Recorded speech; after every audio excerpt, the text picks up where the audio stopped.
Assalamualaikum dan salam sejahtera penonton-penonton YouTube. Selamat datang ke channel aku, Era of the Geeks. Nama aku Han and hari ni aku ada review untuk Big Phoenix Prodigy M.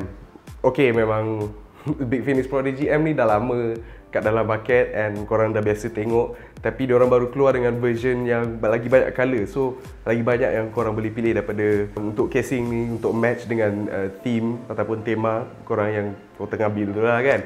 So, without any further ado, kita nak just teruskan dengan review yang simple and then a few updates at the end, so stay tuned.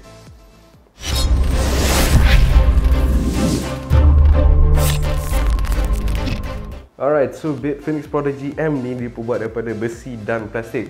Ada 4 colour iaitu Fire Red, Atomic Orange, Vivid Green atau Cobalt Blue. Cobalt Blue, which is this one lah of course. Don't worry, kalau korang tak nak colour-colour yang terang ni, diorang still ada lagi warna hitam ataupun putih and still senang lagi nak cari kat kedai. So, dimension dia 250x404x359mm, boleh support mini ITX and micro ATX. Ada satu 5.25 inch bay kat depan. Dalam plug ada 4 bay untuk hard disk atau 5 untuk SSD, whichever combination yang korang pilih lah. Dapat sekali dua 120mm kipas, satu kat bawah dan satu kat belakang. Front port atau lebih tepat side port, ada power and reset button, power LED and activity LED ada juga, and dua USB 3.0 ports pun kat tepi tu juga.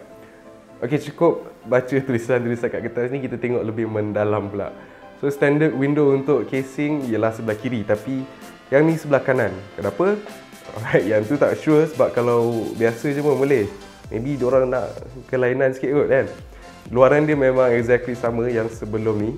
Ada pemegang dan kaki yang Big Phoenix panggil Fiber Flex, yang juga dah diberi treatment soft touch diorang. Kat atas ada ventilation area dan dust filter yang boleh buka.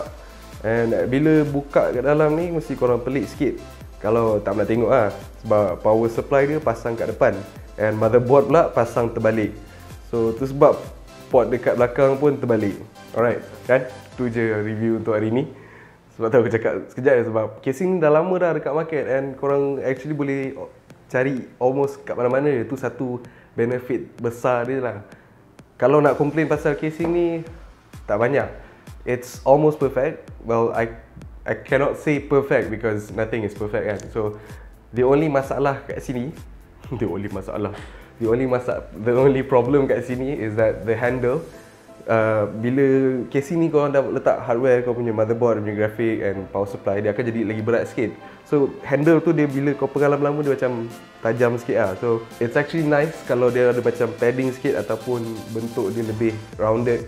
So korang tak injet tangan lah. Tapi korang bayangkan berapa lama juga kan kau nak pegang casing korang kan kalau pergi LAN party. Other than that, harga casing ni RM319 je standard yang korang boleh tengok kat kedai. Tak lebih, lebih kurang lah. Maybe lebih RM10 ataupun kurang RM10. Probably promotion ke. And then ada 4 jenis colour. Macam aku cakap tadi, aggressively coloured.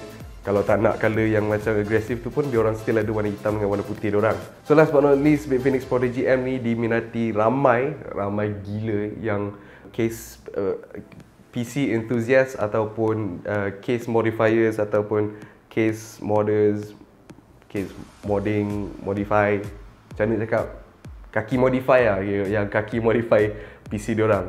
Macam-macam lah. Kalau kau tak cari, kau tengok je.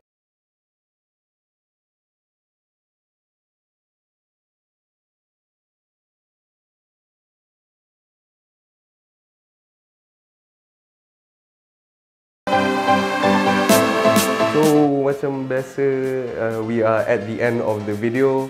And hari tu aku dah cakap aku dah bagi giveaway untuk casing ni kan. I changed my mind, aku tak nak bagi korang casing. Well, at least not this one. Sebab I changed my mind to give you guys this one, the Big Phoenix Pandora guys.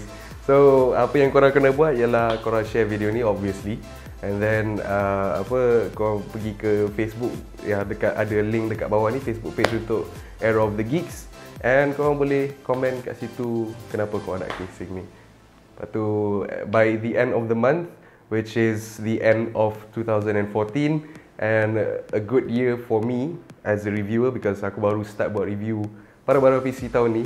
So yeah, I think it's a good way to end the whole year. So macam biasa, thanks for watching and supporting my channel, subscribing and commenting and whatnot, liking or dislike the videos and everything. And macam biasa, Era of the Geeks baby.